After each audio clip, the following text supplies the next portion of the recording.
Assalamualaikum and salam sejahtera to our lecturer Dr. Amir bin Aris. We are from Group 5 and we want to present about development. This is our group members. First, Nur Syafiqah Izzati binti Zamdi as the group leader, Siti Mariam binti Zaini, Nurul Syahira Muhammad Syamuddin, Nur Syahidah binti Muhammad Azizi, Siti Nur Aisyah binti Ramli and Nurul Atika binti Boiman. Training and development.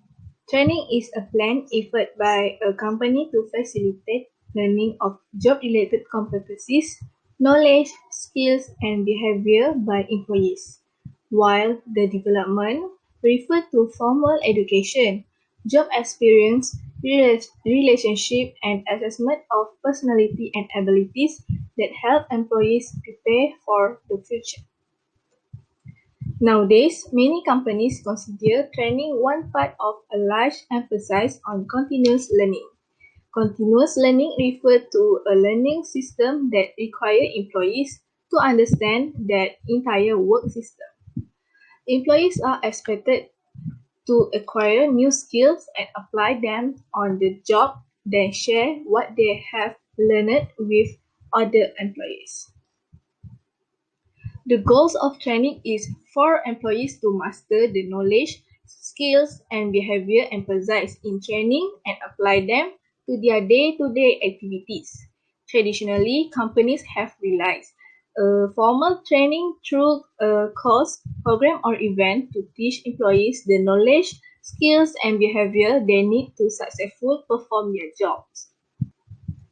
Formal training and development programs, courses, and events that are developed and organized by the company. Typically, employees are required to attend or complete these programs, which can include face-to-face training programs, such as instructor-led course and online programs. Development can occur through participation in planned programs. It often results from performing different types of work or serving new clients. Because it is future-oriented, it involves learning that is not necessarily related to the employee's current job. Development prepares them for other positions in the company and increase their ability to move into jobs that may not yet exist. Then, development also help employees prepare for change in their current jobs that may result from new technology, work design, new product market.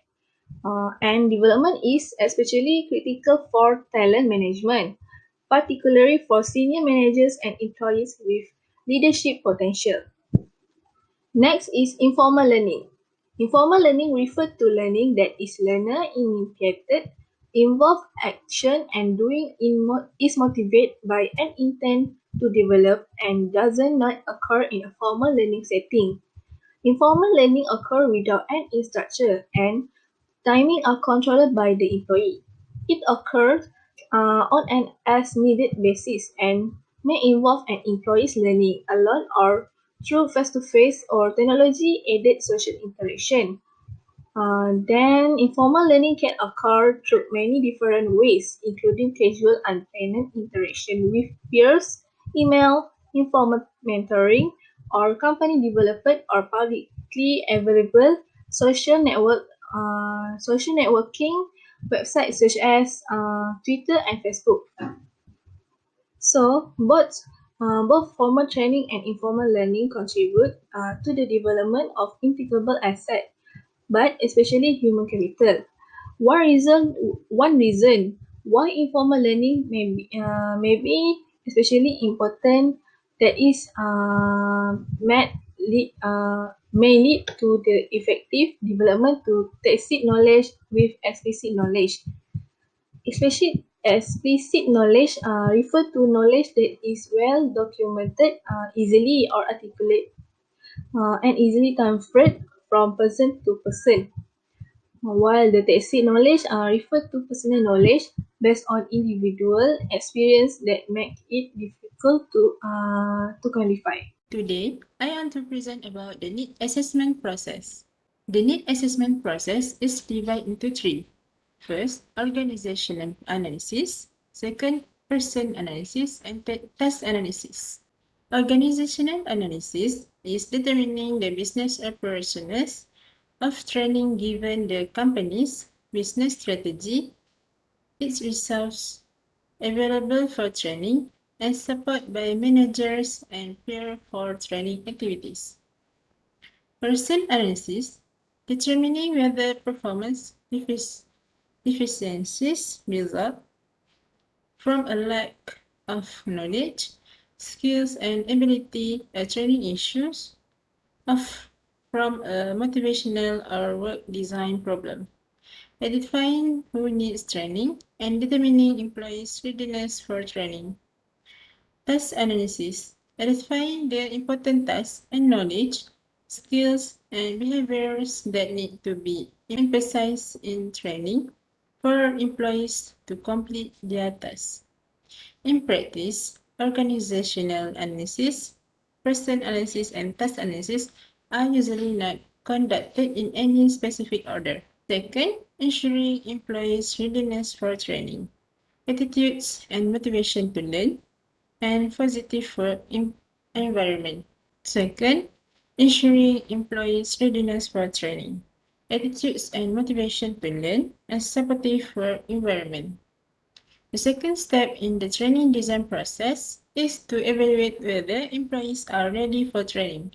Readiness for training refers to employees' characteristics that provide employees with the desire, energy, and focus necessary to learn from training. The desire, energy, and focus is referred to creating a learning environment. Identification of learning, objective and training outcome, meaningful content, practice and feedback, observation and interaction with others, administering and coordinating program, and training committed to memories. The third step in the training design and process addresses whether the learning environment content factors necessary for training to occur. Education and industry psychologists and instructional design specialists have identified a number of coordination under which employees learn best and events that should occur, including trainings need to know why they should learn, learning objective and training outcome, training program and meaningful content. Training should provide opportunities for practice and feedback. Trainees need to observe, experience, and interact with others. Training should include good program, coordinator, and administration. Trainees need to observe, experience, and interact with others. Training should include good program, coordinator, and administration. Trainers need to commit trainings, contents to memory. First step is insurance transfer of training, self-management strategies, and peer and management support. The trainers apply the content of training to their job.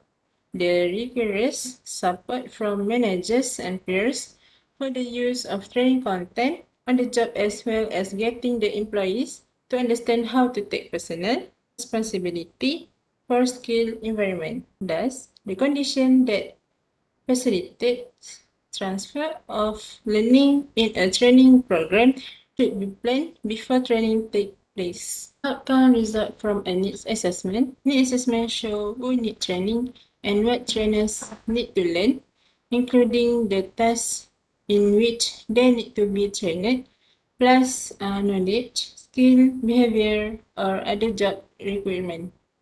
The needs analysis process identify clear objective for the new bank robbery training program. This including reduce the number of robberies, enhance risk management practice, improve robbery prevention overall, reduce financial losses. Need analysis provided the opportunities to trainer with the RCMP, Royal Canadian Mounted Police, and Armed Robbery Association to ensure TD Bank, Roto Dominion Bank, had the best content and method. This analysis was important because the stakes were high. Let's continue to figure 6.4. Work environment characteristic influencing transfer of training. There is 5 transfer of training: technological support, manager support, peer support, self-management skills, and opportunity to use learn capability. What is transfer or training? Transfer or training is to consider the overall climate for transfer. Climate for transfer refers to trainees' perception about a wide variety of characteristics of the work environment that facilitate or inhibit use of trained skill or behavior. These characteristics include manager and peer support, opportunity to use skills, and the consequence for using learned capabilities. Research has shown that transfer of training is significantly related to positive changes in behavior following training. Opportunity to use learned capabilities or opportunity to perform refers to the extent to which the trainee is provided with or actively seeks experience with newly learned knowledge, skills, and behavior from the training program. Technology can also be used to help with transfer of training. One example is Electronic Performance Support System (EPSS), which are computer applications that can provide skill training, information access, and expert advice. Training programs should prepare employees to self-manage their use of new skills and behavior on the job. Let's continue to figure 6.5. 6.5 Presentation Method. This is percentage of training hours delivered by each method. Mobile phones, virtual class, social learning, blended combination of method, and instructor LED classroom. Presentation method refer to methods in which trainees are passive recipients of information. Presentation method include traditional classroom instruction such as distance learning, audiovisual techniques, and mobile technology such as smartphones and tablets. Instructor LED classroom instruction. Classroom instruction typically involves having the trainer lecture a group. In many cases, the lecture is supplemented with question and answer periods, discussion, or case studies. Audiovisual training and mobile technologies audiovisual instruction includes overhead, slides, and video. It has been used for improving communication skills, interviewing skills, and for illustrating how procedures such as welding should be followed. Today I will summarize about other special training issues and employer development. First of all is special training issues. The special training issues include preparing employers toward a different culture abroad, managing workforce diversity and orienting and socializing new employees. The first one is cross-culture preparation, which is the process of educating employees and their families who are given an assignment in a foreign country. Besides that, managing workforce diversity and inclusion. Inclusion is creating an environment in which employers share a sense of belonging, mutual respect, on commitment with others so they can perform their best work. Then diversity training refers to learning efforts that are designed to change employees' attitude about diversity and develop skills needed to work with a diversity workforce. Next, in onboarding or socializing refers to process of helping new hires adjust to social and performance aspect of their new job. For example, is employer support, fire treatment, and manager accountability. Next, employer development. Employer development is one of the most important functions of human resource management.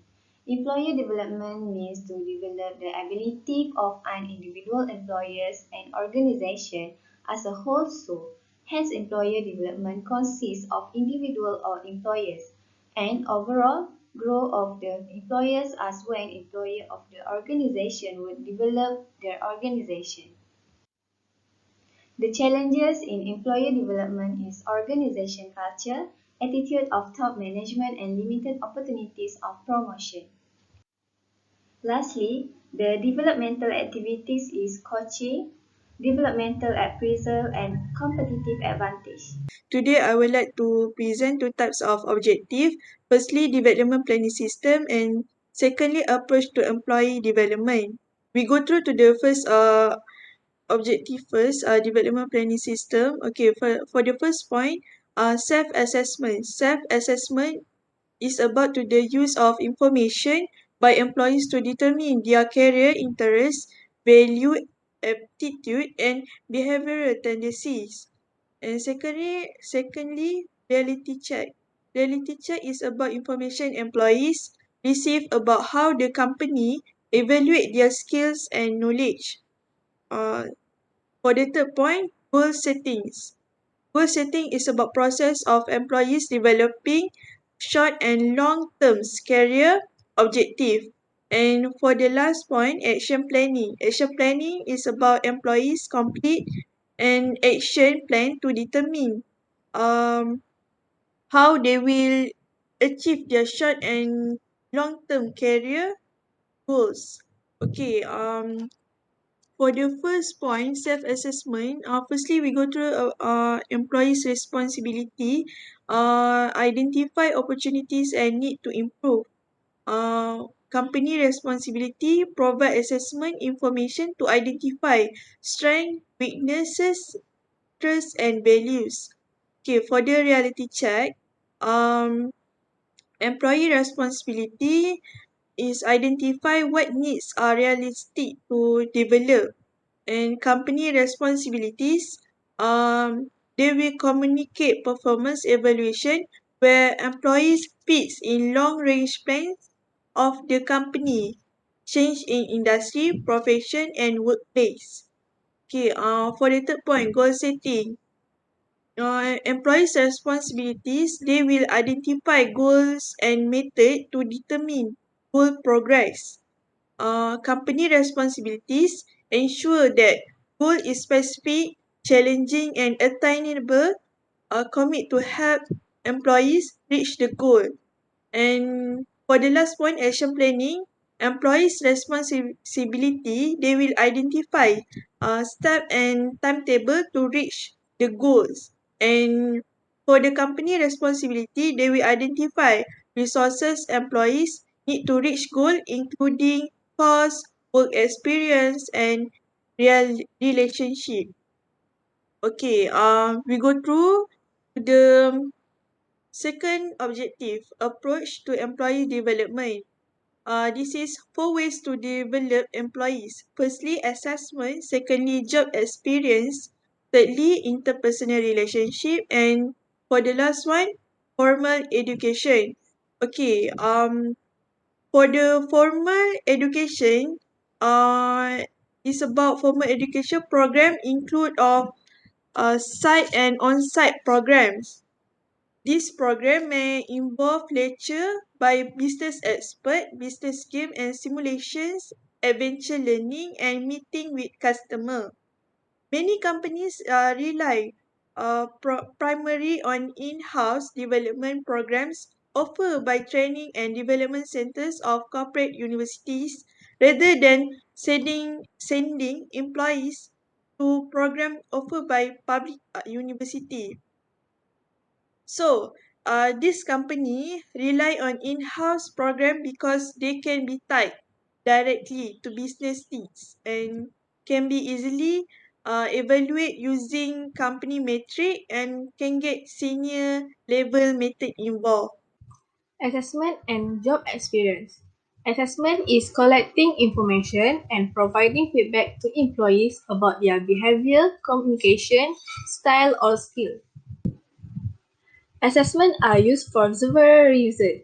First, assessment is most frequently used to identify employees with managerial potential and to measure current managers' strength and weakness.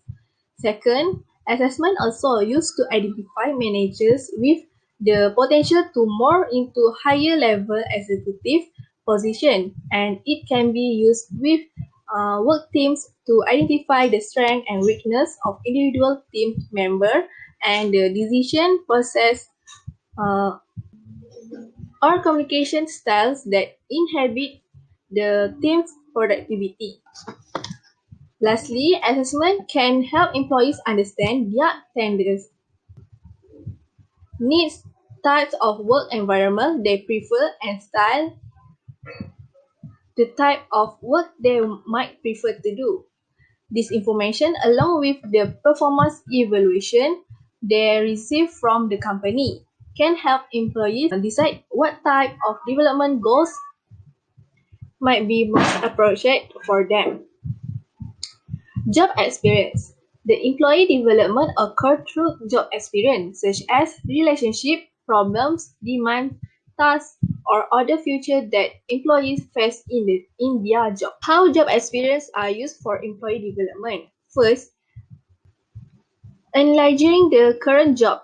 It refers to adding challenge or new responsibility to employee current job include special project assignment, switching roles within a week within a work team or research new ways to serve client and customer.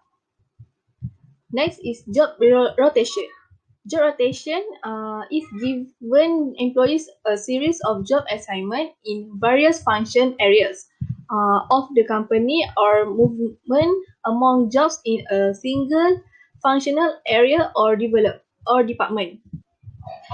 Next is transfer, promotion and downward move. And lastly, temporary assignment, project, volunteer work, and sabbatical. Today I will talk about the interpersonal relationship and special issues in development. In the interpersonal relationship, there are two main points. First is mentoring and second is coaching. In the mentoring is an experienced, productive senior employee who help to develop a less experienced employee, which is the proteges. Most mentoring relationships develop informally as a result of interest or value shared by the mentor and employees. Both of them will get the benefit from the mentoring relationship. First is mentor will provide career and psychosocial support to their proteges. Second is coaching. Coaching is a peer or manager who works with an employee to motivate, help develop skill and provide the reinforcements and feedback. There's three roles that coach can play. First is one-to-one with an employee. Second, help employees learn themselves. Third is coaching may involve in providing resource. Next is special issue in development. There's two special issue in development. First is breaking the glass ceiling and second is succession planning. For the breaking the glass ceiling is a barrier to advancement to higher level job in the community that rarely affect women and minorities. This barrier may be due to lack of access to training program, develop experience, or relationship.